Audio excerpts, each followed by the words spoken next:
Your Excellency, the first President of the Republic of Kenya, Mheshimiwa Uhuru Kenyatta, Your Excellency, our President, Raila Amolo Odinga, Your Excellency, Kalonzo Musyoka, and all the other Excellencies and MPs and MCS, I greet you all in the name of God and in the name of those who have died.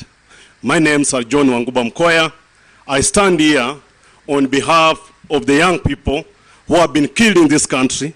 I stand here on behalf of Kalasinga, the one you have seen who was shot just after he said that he was going to demonstrate, because Baba had called for us to go and demonstrate, and he was going to demonstrate because the cost of living was on a high level. I stand here on the behalf of the young youths who are in prison, even as we talk today, who are being jailed, not because that they did any mistake. They are being jailed just because they went outside to demonstrate, they went outside to assemble, and there is something that I read in this country, and I read the Constitution.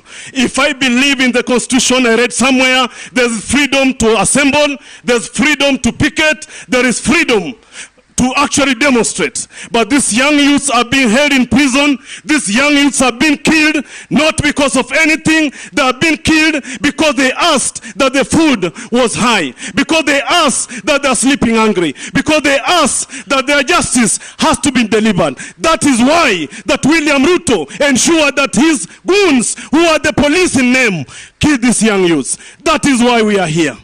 Your Excellencies, I stand here as a leader. I stand here as a young man. I stand here as a young man who has been in this country, who Baba Raila Amolo Odinga, who Mheshimiwa Uhuru Kenyatta, you told us that this country has democracy. But this country today is being led by hypocrisy. There is no democracy, but we are being led by hypocrisy. A president who goes on a vehicle and announces and actually pampers the police for killing the citizens, the same citizens that is leading. That is not a president, but that is a goon. Don't refer to us as goons as you have done. We are not goons. The young youths outside here are not goons. They are youths who are in this country, who have ensured they have a life, but you cannot refer to the young people who have gotten outside to demonstrate and to ensure that their rights have been done. You are telling them they are youths. We are not youths, Mr. President, and your day is going to come. One day you are going to pay for the blood of Kenyans, for the young youths here that are sitting here.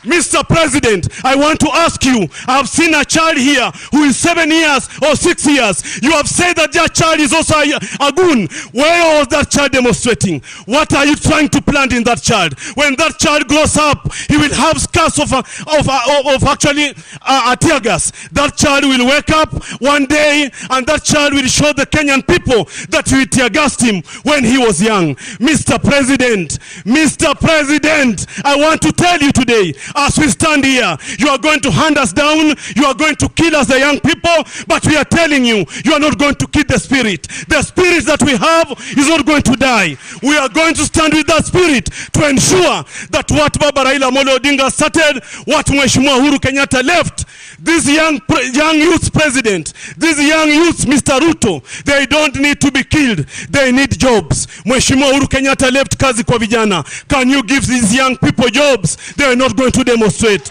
Can you give them jobs? They are going not to demonstrate. Can you ensure that life is cheap? They are not going to demonstrate. On those few remarks, for the young people outside there, for the young people in this country who believe in Raila Amolo Odinga, who believe in Uhuru Kenyatta, I call unto you and I tell you, Baba, we are not ready for negotiation, Baba. Our blood has shed. We are ready to go outside, Baba. We are ready to go outside, Baba. That they are going to kill us. We are going to be ready to be killed, Baba. Let him kill all of us, but this country must be liberated. Viva young people, viva! Viva young people, viva! Asanteni sana.